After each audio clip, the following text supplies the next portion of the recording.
Lewis Hamilton and Leclerc have received some massive news regarding the 2025 season, and it seems like the car is going to be modelled in a very different direction from what we saw in 2024. With Hamilton debuting for Ferrari and Leclerc already being used to these constant changes in the team, can the newly designed car, which will have 99% different philosophy compared to 2024, be suited more towards one driver? And if so, how will Ferrari handle this sweet headache, as Vasseur described it? It's safe to say that Ferrari is one of the favourite teams to win it all in 2025, not just because of the steady progress they've been making in the past couple of months, but also because of the fact that they will have the most competitive duo on the grid. Although for many teams this would be the perfect scenario for a turmoil and destruction in chemistry, Ferrari are adamant that they will have a dream team ready to win it all with a brand new car set on their way as well. Even though the team learned a lot about their flaws in 2024 and improved the most crucial part of their struggles, which was the performance of the car on Sunday and the preservation of the tyres, Vasseur has still hinted that the car will be 99% different compared to what we saw in 2024. This is a very bold move because the regulations are still sitting tight until 2026, and we're not going to see any changes in the technical part of the rulebook. So to change something a massive 99% means one of two things. You are either going to be ahead of the grid thanks to a new innovation, or you are going to stall because you've moved in the wrong direction, something that of course Mercedes and Red Bull have experienced as well. But a factor that we didn't know so far was that Ferrari have adapted their resource allocation, which means they haven't fully invested into the 2024 season, even though with the downfall of Red Bull they had a good chance of grabbing even more than what they ended up with.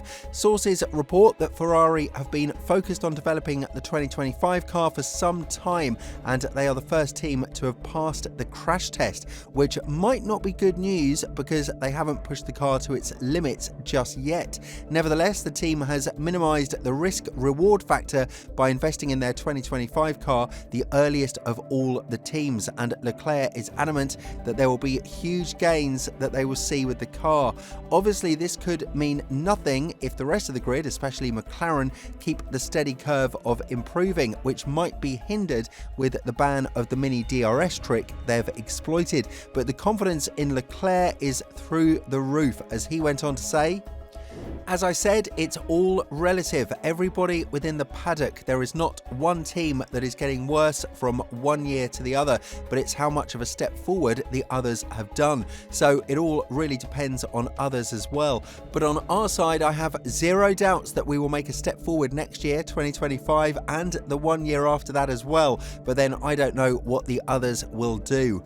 Leclerc's biggest obstacle might be his own teammate, even though he is very likely to adapt to the car better because he's been doing so with this team since 2019. I'm not saying that Hamilton is not good at adapting with different concepts. If you look at this from a different perspective, the car will be the first timer for both of them because of the concept change. But no matter how much you change the concept, the regulations remain the same. Hamilton has already had his wish fulfilled with Ferrari changing the position of the cockpit a bit rearwards, and it's yet to be seen how that will affect the car's behaviour. And as you already know, the risks that Ferrari have taken are calculated by Vasseur and his team, a matter that was addressed by the team principal of Ferrari. He is sticking by the principle of "you rest, you die," which means that there needs to be a further implementation of new solutions, even though they mean that you are in fact risking performance. When talking about it, Vasseur said, "It was a good season with us, certainly with ups and downs like everyone else, but with more ups than downs. It was a very good season compared to 2023. We are heading in the right direction. We have improved in every single pillar of performance: reliability, strategy, pit stops, pure performance. Regarding the KPIs, we achieved 5 wins compared to 1, and in terms of points, we scored 60% more points in 2024 than in 2023. Everyone takes risks. If you don't take risks, you are dead. We know the development of this car. It's never easy because we are on the rise and it's always harder. Everyone is taking risks, and we also have to take risks because 2025 will be a strange season. We'll have to switch switch quite early to the 2026 project, which means the car we put on track in Bahrain will be crucial. One thing is for sure, the 2025 Challenger is tipped to be a long-term competitor because, as Vasseur said, from their point of view, they are one of the teams who are going to invest a lot into the current campaign because they have a lot to prove to their fans and the engineers in Maranello. On top of that, they are a team who are willing to win a championship for the first time since 2007, and they will have a legitimate chance before the new era begins. Still, a lot of that will depend on the car and its behaviour, and when talking about it more, Vasseur said, "Whether or not the car will be competitive in 2025, we will find out in Bahrain. Sometimes you don't realise you are taking risks until afterwards. The car will be completely new. I think we will have less than 1% of the parts in common with the 2024 car. It is a different project, but the same applies to everyone." A situation that will be very closely monitored is the battle between Leclerc and Hamilton, because we've seen that after the Las Vegas GP, the Monegasque driver has sent a chilling message towards his engineer. "From now on, I am only thinking about myself." That is an attitude that every world champion should have, regardless of who is going to be his teammate. But even if you were to look at things objectively, Hamilton is by far the more achieved and more successful driver than Leclerc.